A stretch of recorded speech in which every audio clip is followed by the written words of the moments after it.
I'm really just my sentences. Yeah, that's what happens. Let's go ahead and get started. Welcome everyone to the City of Evans work session, March 1st. First item on the agenda is Police Department 2021 Annual Report. Thanks for being here, Chief. Jim, go ahead. Good evening, Mayor, members of the council. I'll introduce this item by telling a story and giving our police chief a hard time, which is really a twofer for my day. Running joke on staff is that the chief is always serious about putting this item, this annual report, on our agenda so that the council can be updated on what the highlights of the prior year were. But due to everything going on in the police department, the relatively thin administrative staff that we have, it always takes a little longer. So in our agenda planning meetings, where the joke is that, okay, we're going to bump this to another meeting. So I have to give them some credit because this is practically February, even though it's March. And we have the police annual report for 2021. So my thanks to the chief. This is always a big contribution of work.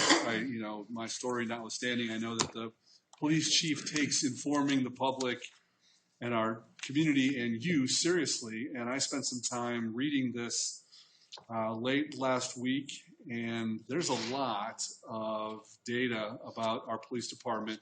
You can see the things that are changing from year to year, and some of the challenges that I think that we have, and some of the things that we're poised to improve with the resources that you have put into place and some of the things that we have going. So with that, I'll stop talking and turn it over to the police chief for the annual report. Thanks, Jim. Good evening, Mayor and Council. I'm happy to be here presenting this before July. It's kind of a personal best, so it's working out pretty well.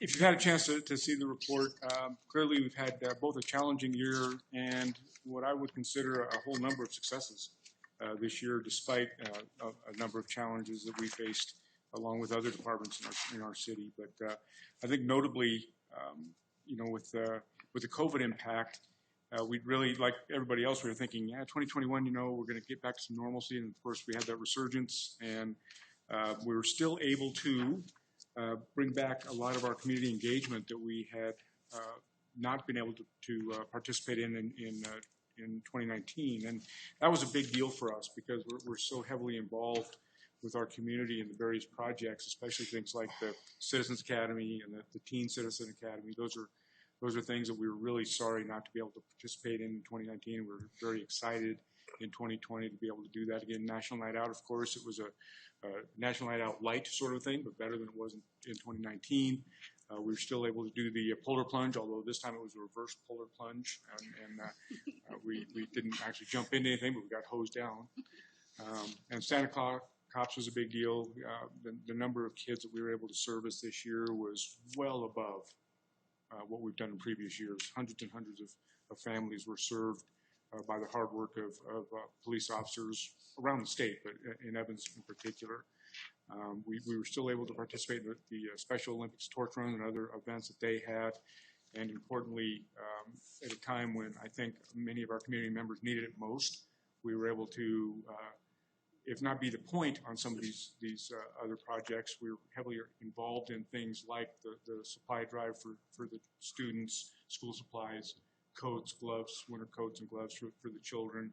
The trunk or treat event was a real big success again this year, and a great turnout. So our ability to connect on that level with our most vulnerable residents, I think, was a big deal for us to be able to get back into all of that. So we were very, very pleased to have that opportunity to stay engaged and re-engage with our community.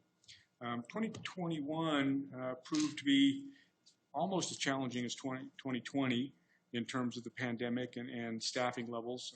I don't need to rehash what council has been hearing for the last couple of years about the challenge we've had with maintaining staffing levels. And while our staffing levels were reduced significantly, our calls for service went up almost 17%. So we were dealing with that double whammy of we have fewer officers, but we're getting more calls for service, and they continue to increase this year. We're seeing a rate of calls that are probably going to surpass 2021 if they continue this way. So we did hire, fortunately, we were able to hire in the last year 7 new officers, and that it really helps us with with the shortage we've been dealing with. As I sit before you today, we're down 9. We have 6 in field training right now, so that's going to help. 9 of 36. Exactly. Yeah. So I don't know if council is aware. We did have to return to emergency staffing protocols to try to manage calls for service again. But we're hopeful these new officers are going to be out of training the end of May, and we should have some relief for our existing staff with hopes when that happens.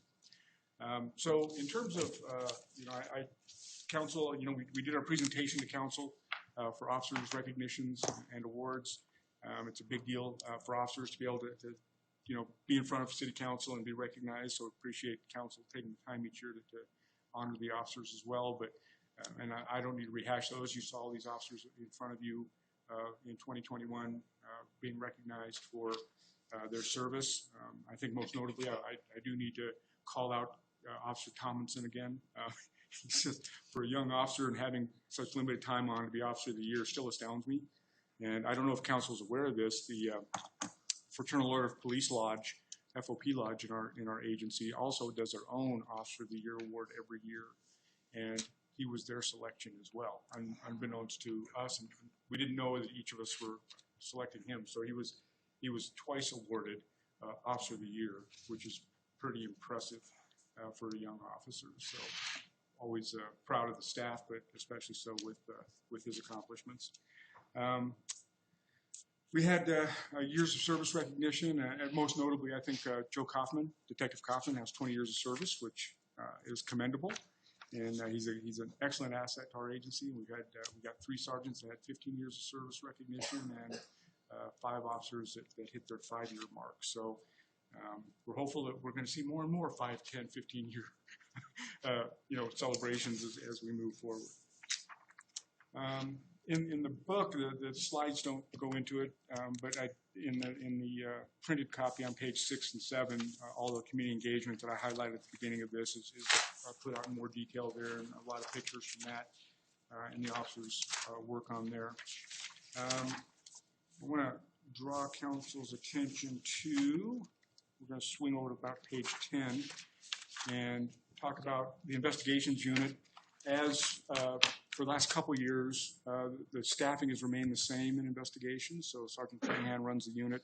He has 3 detectives assigned in-house. We have 1 investigator assigned to the Drug Task Force. And the 3 detectives, between them, they had 85 new cases last year. It doesn't sound like a lot, but some of those cases were homicides. And those kinds of things are very time-consuming, resource-intensive. One of those cases is going to trial, I believe, this month, and we'll have a detective tied up on that case for maybe weeks, as he spent much of the year preparing for this case. So we had a relatively busy, we didn't have a homicide last year, I guess. It says 0 on here, but I think that's incorrect. But we have one going to trial from, I believe it's the Roadway, is the one that's going to trial here this month. Sex assaults, sex offenses are sort of the largest number of cases that we get regularly. We had 42 new cases assigned last year, and those again are very time and resource intensive. They take a lot of investigative skill and time to work through those, and then when you file a case with the DA, of course, it takes a great deal of time. The printed version talks about a few of the major cases we had last year. We had a couple of attempt homicides, and looks like 3 are listed in here, mostly involving shootings. And I take that back. We had 5 attempted homicides last year. So every time there's an even attempted homicide, everybody gets called out. All detectives are on scene. We bring in additional staff officers, and we have to work those very diligently. So a lot of good work put in by specifically detectives, and of course the officers assisting on those scenes was also invaluable to the cases being filed. So calls for service again, up significantly over 2020. If you include traffic in those total calls for service, it's about 14% if it's just the regular citizens calls for crime incidents, it was about 16.5%. So there's an average in there. Significantly, our traffic stops were up 89% over 2020. And there's actually two factors involved in that. One is how we're reporting warnings as opposed to citations. We reported them differently this year, so there's a slight variance in how the data was collected. But also in 2020, as in 2019, traffic stops were down significantly because of the COVID restrictions. Officers were simply not doing a lot of those traffic stops to avoid contacting people. So we're starting to see those numbers coming back up, obviously with an 89% increase. And as we add more staff this year, it's my hope that we're going to continue seeing those numbers go up. Traffic accidents were up just slightly by 7 accidents over 2020. We had no fatalities in 2021, which is very good news. Although injury accidents were up slightly, 27 injury accidents versus 24 in 2020, sorry. And then impaired driver arrests were down by 27%. Again, I think that's indicative of a couple things: staffing levels, emergency staffing, officers kind of going call to call. Probably is a reduction in that. I don't think we're seeing fewer impaired drivers on the road. I think what we're seeing is staffing level impacts. We saw a moderate increase in violent crime, just over 3%. Aggravated assaults were up statistically 240%. They were up by 24 total over 2020. But again, there's what the state calls aggravated assaults. We do not call aggravated assaults, but we have to report them to the state to match the definition. So for us, an aggravated assault involves serious bodily injury, but the state has a lower threshold. So although the number appears alarming, we don't have an epidemic of serious aggravated assaults happening. It's the way we have to report them to CCIC and the FBI. So it's just a matter of how they classify them. Property crime is up significantly over the previous year. 14% is significant.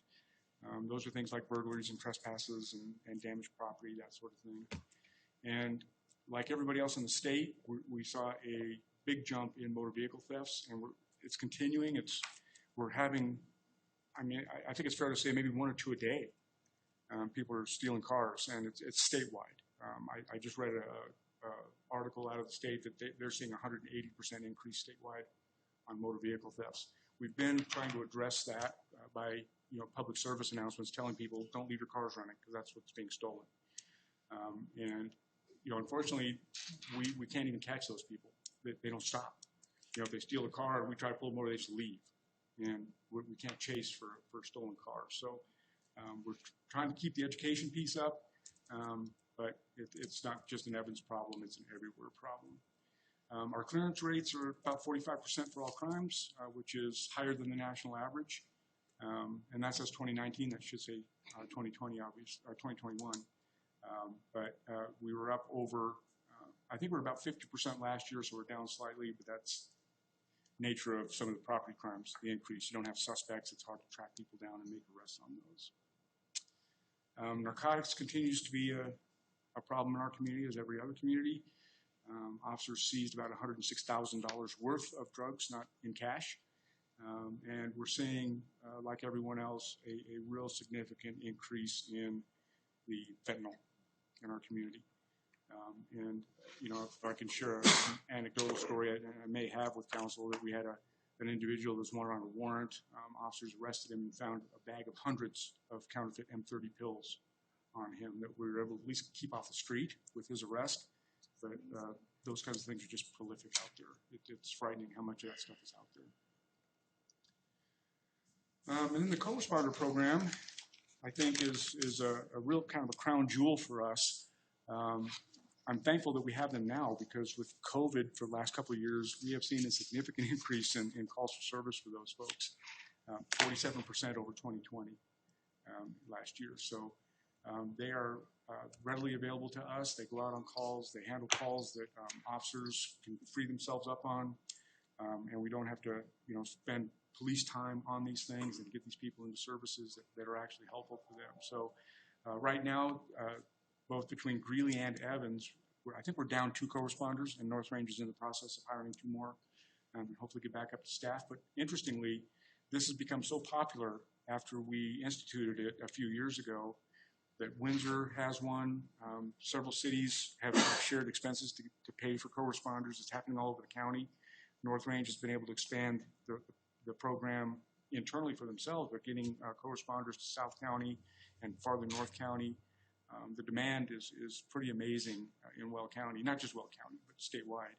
And we are so fortunate to have a partner like North Range, because without them, we would have nearly the robust program that we have and the amount of support that we have in the community for these folks. And they do a fantastic job for us and helping out the officers. And then finally, I close the annual report with just a brief discussion of our goals and objectives for 2022. Again, we're hopeful that our staffing levels will be to a point that we can actually get a full-time traffic unit up and running again.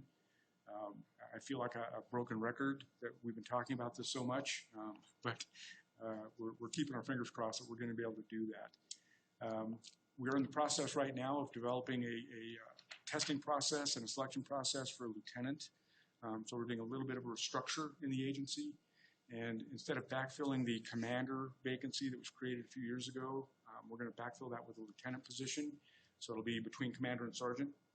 It'll be an administrative position to get some support to Dan Reynes, who's been kind of carrying the water for the agency in terms of carrying the administrative side of it.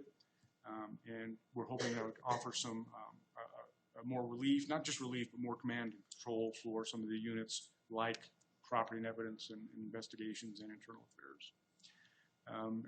No surprise here, ballot measure 2B, so we're hopeful that we can start moving forward on land acquisition and get the building process going. And finally, it's not a big deal, I think, for citizens so much as it is for us, but we've commissioned a new software company to do our property and evidence management. And we're seeing a significant improvement in our efficiency in managing property and evidence already with this new process that's just now starting. It's going to take several months to get it fully up on board, but we should be able to have a much more efficient, much more accurate property and evidence room than we've had in the past. And these are the things that not exciting to anybody else but me, because this is stuff that keeps me up at night.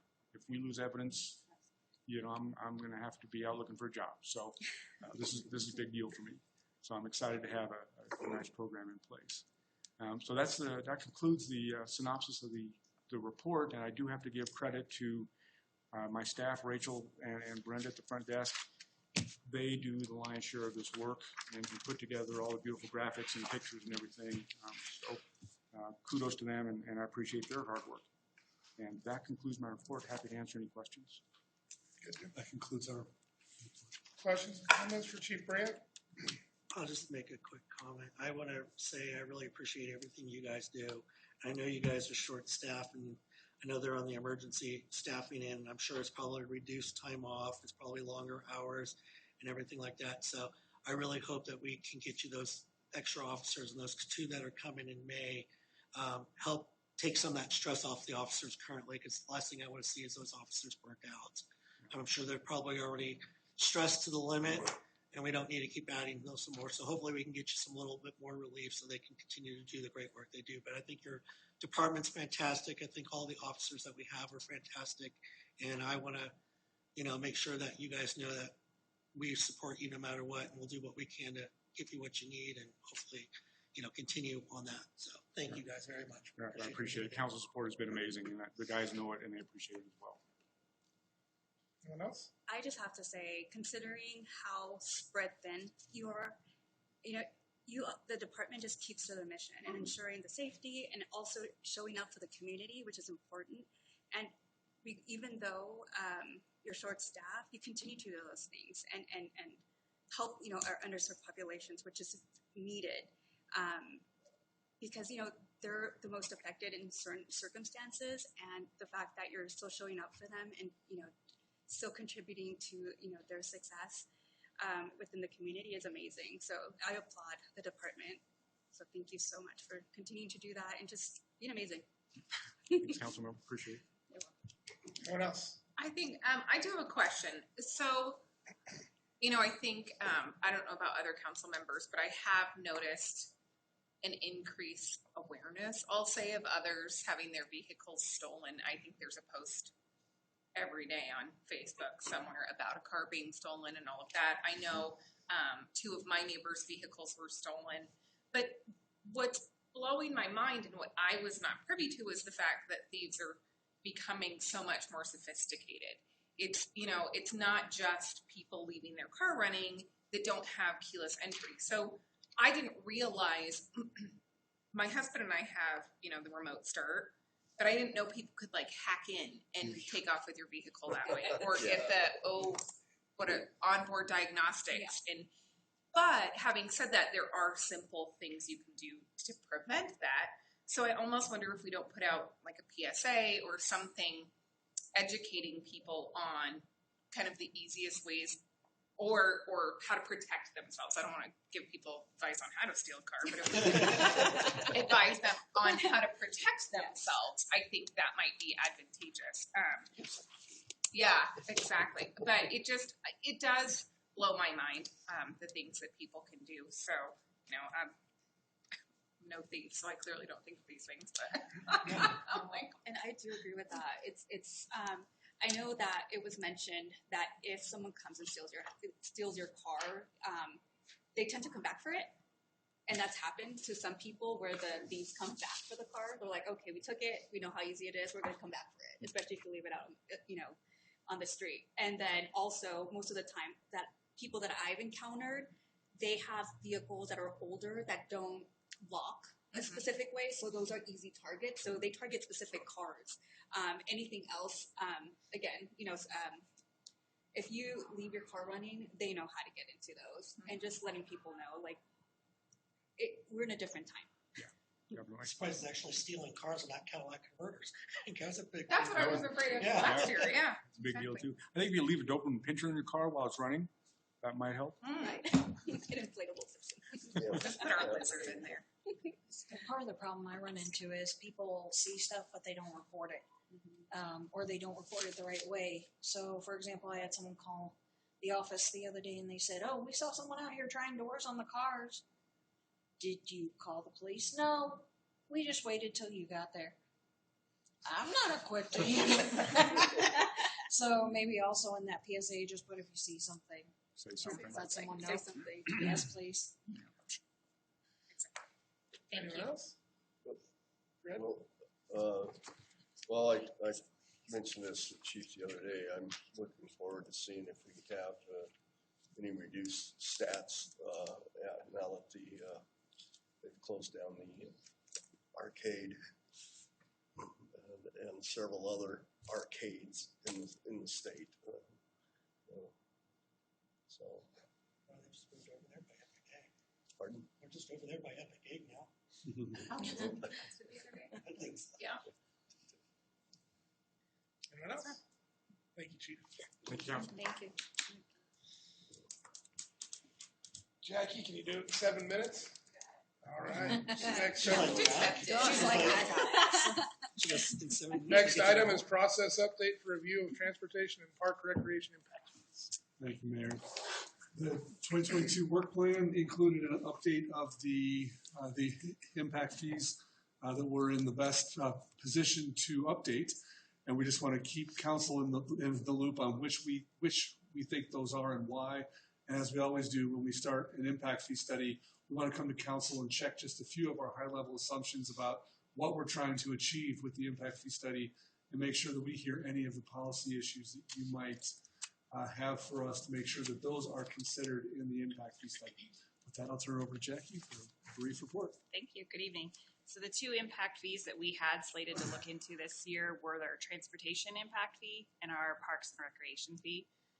As you're well aware, we're nearing the end stretches of completing both our comprehensive master plan as well as our transportation master plan.